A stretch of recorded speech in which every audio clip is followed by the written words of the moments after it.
First off, I want to thank the brave men and women who work behind the wall. I want to thank them on a national level because their job goes unrecognized. How do they try to turn a guard? Well, correctional officer. Sorry, I apologize. But correctional officer. How you guys doing today? It's Anthony Ganja, host of Tier Talk. This video here is going to be twofold. One thing is I'm going to forward the video over to Russ Hamilton, and after the sponsor, he's going to discuss his perspective on that stabbing that happened at an Ohio maximum security prison. And the reason why we want to discuss it is because of those comments on the bottom of the video.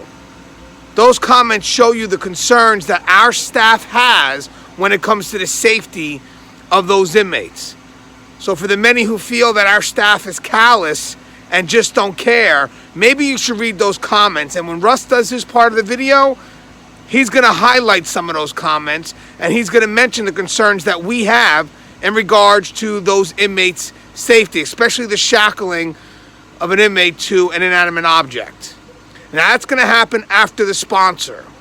But I also want to cut to a video real quick of what Russ Hamilton is doing. Russ Hamilton is going to open up a social media page, and I believe actually it opened up today, called the Keepers of Chaos. And that page is going to be for us correctional professionals to get knowledge or give knowledge. It's going to be a way for us to get traffic to our channels and a way for us to have our voices heard. We're doing it, guys. So I want you to check out his social media page. This is on Facebook, called Keepers of Chaos. And then when we come back from our sponsor, Russ is going to give his perspective along with the comments that were shared on that video. And I think this would be a great chance to get an understanding of how we feel in regards to inmate safety. All right, so check out this video from Russ. Wait for the sponsor, and then Russ is going to provide his perspective on the Ohio prison stabbing. Now, guys, if you haven't, the show Tier Talks for you brave men and women that work that front line. So please subscribe, interact, engage, comment, hit that bell. The bell's going to notify you every time I post up a video. All right, stand by for Russ's video, then sponsor, then Russ's perspective on the Ohio stabbing. Stand by. Hello, my fellow Keepers of Chaos. Anyway, this is kind of the introductory video kicking off the whole group that I've started out there. This group, its focus is really going to be on training, and going to try and get as much good content as I can in front of you guys. I really think there's a need for it out there. This business that we're in, corrections, it really is a dirty, dangerous, and sometimes thankless profession. So I wanted to thank you all out there just to start. You know, thank you guys for your service. For a little bit about me, I worked at the California Department of Corrections for 27 years. Worked another almost 3 additional years in a juvenile detention facility in California. And now that I've fully retired and stuff, I'm out here in beautiful Pennsylvania. I don't know if you guys can see a little bit of snow going on here, but it's really warmed up a lot. I think we're up to 22, 23 degrees, something like that. So thought I'd take a chance to come outside and just do this video out here. Anyway, I want to hear all kinds of ideas from you guys about what we can do to really focus on the training issue. Couple of things, some of my buddies out there that do a lot of training and so forth, like Anthony Ganji, Gary York, Keith Hellwig. My idea for this particular group is to drive traffic to their channels and stuff, because they really deserve it. They've got a lot to say. There's other people that are going to be jumping on along the way, and we're going to be driving traffic toward them too. So anyway, I hope everyone is enthusiastic about this as I am, and just want to say stay safe, guys. I wanted to attend a university that had an intelligence program. I wanted to look at problems different. I wanted to increase my critical thinking abilities. AMU offered those avenues to expand. Obtaining your degree as an adult, you're actually paying yourself and investing in yourself. You can't put a dollar on it, it's priceless. It's something that can never be taken away from you. American Military University. Learn from the leader. Hi everyone, I'm Russ Hamilton. I'm a retired sergeant with California Department of Corrections and Rehabilitation.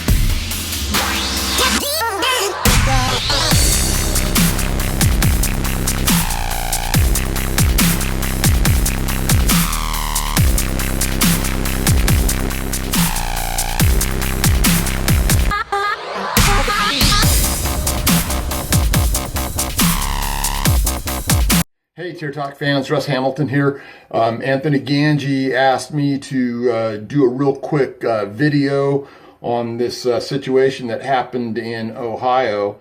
Anyway, he had done a video and released it last night on YouTube. Anyway, if you haven't seen it yet, and I'm sure that everyone has, it was just an absolute failure from the get-go, from everything that happened there. But basically what you had is you had a group of inmates seated and handcuffed at one table, another inmate seated and handcuffed at another. He defeated his cuffs somehow, not real sure on how that happened. I don't know if he slipped a cuff or if possibly he had a device like a shim or a makeshift handcuff key or something. But he defeated the device and he starts running around in circles on these guys, stabbing them as they're trying to move around with their hands anchored toward the center of this table.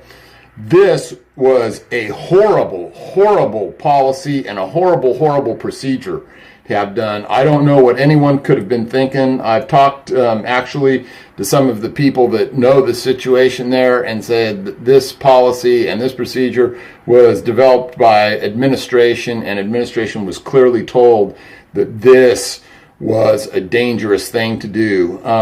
In my mind, if you look at it from a worst case scenario, worst probable, I always use that word probable because possible you can't, if something is the worst possible, you really can't plan for it. But the worst probable is what if those 4 inmates had managed to get a key, managed to get unlocked, act like they were shackled, and waited for staff to come back? They could have attacked them.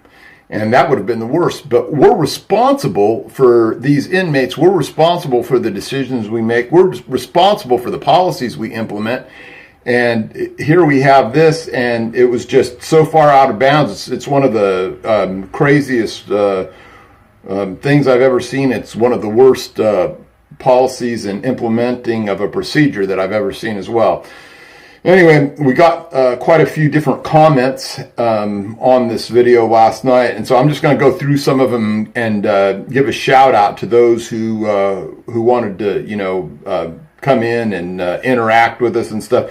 So 718 Moto, he chimes in, and an unrestrained inmate should not be around secured inmates, and that goes without saying. But I think in this case here is they were all restrained until they weren't. If anyone out there is trusting a cuff is a mechanical device. I tell you, I've seen them defeated all kinds of ways, from sheer strength to shims to handcuff keys in the mouth to just a happenstance failure of the mechanism itself. So this is something that I don't know what they were thinking there. It appeared to me that they were using these tables with cuffs in lieu of something much more expensive, which would have been having a decent, holding cell there. If they'd had holding cells with seats and chairs in them, they could have saved all of this trouble. And now I'm sure that this is going to be a huge liability for this department and for this facility in particular. Hey, going on right down here with everyone else that bothered to chime in last night. We had Sikez chiming in. We had Lloyd Shanks. Right, this is Corrections 101, he says. Mr. Assassin 86. Someone failed miserably, and I hope they get canned. This was a turkey shoot, and that's what it was. It was a turkey shoot for the assailant. Alan Barber comes in with, I'm wondering why they weren't all cuffed. Well, although we didn't see it from some of this particular video, it does appear that this guy did defeat his cuffs some way. Going on down, we have Shannon C., and she says the stabber slipped his cuffs either by trick or the CO didn't put them on tight enough. We have Rick Alsip. That's insane. Yes, it was an insane video. We have Leroy McManus here. The fact this was allowed to happen is appalling. Regardless of the institution's policy, you would think common sense could prevent situations like this from occurring. I got to say that I'm right there is who was looking at this. Anyone with any decent experience in this job could have predicted this to happen or something worse and been right. This was just a matter of time. We've got here Andrew Park. Where the hell was the officers? It's really hard, I think, in the video to see how much time it actually took them to respond because of the way it was chopped up. But I'm not going to place any blame on them because you don't know what their particular policy is for responding into that, whether they had to wait and get shields or equipment or whatnot. We have Alex here who says, I think the prison system, along with the people facilitating and allowing this behavior, should absolutely be held accountable, regardless of whether this behavior was allowed or facilitated. The sheer negligence on behalf of the prison and lack of standard operating procedures is unacceptable. Any other job in the United States with negligence at this level, albeit a different type, would not be tolerated on any scale. It's time to stop protecting our own and holding people accountable. I think the problem with this, though, is that this was a failure born of the policy itself, and I think that whoever came up with the policy and procedure for this obviously did not have a clue. D. Barnes here says, any offender in your custody ultimately depends on you for their safety. This is amplified when you place an offender in restraints. They are at their most vulnerable. Policy for my agency stated that individuals could not be restrained to inanimate objects without direct supervision. Also keep in mind how vulnerable they are when escorted in restraints. Just my thoughts. I don't know how it is in Ohio, but in California, yeah, it was illegal to restrain an inmate to a fixed object. We got away with it in hospitals because the gurneys, for instance, could be moved. So we could restrain them to a gurney, but we could not restrain them to something that could not be moved in case of an emergency.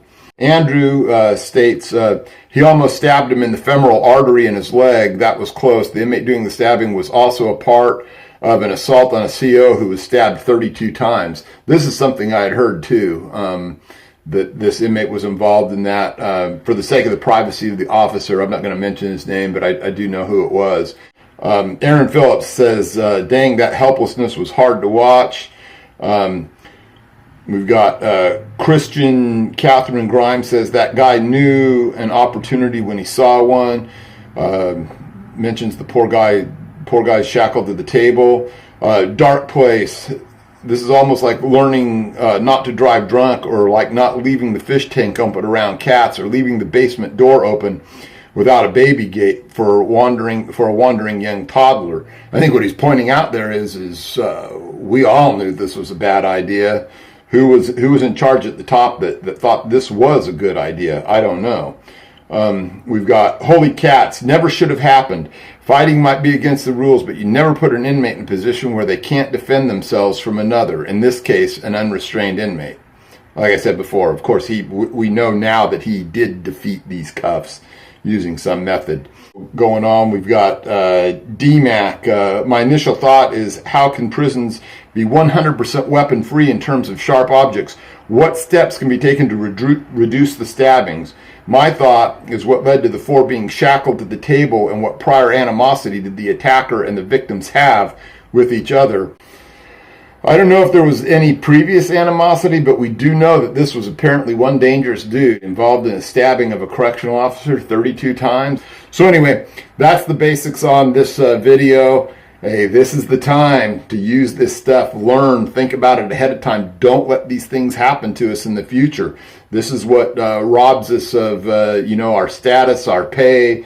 It destroys the shield and exposes your institution to all kinds of liability. Although I did hear that a lot of people had chimed and said this is not a good idea, but they weren't listened to. But even if you think you're not going to be listened to, you have to get out there and you have to let it be known that this is not a good idea. Get yourself on the record so that no one comes back later and tries to say that you're at fault.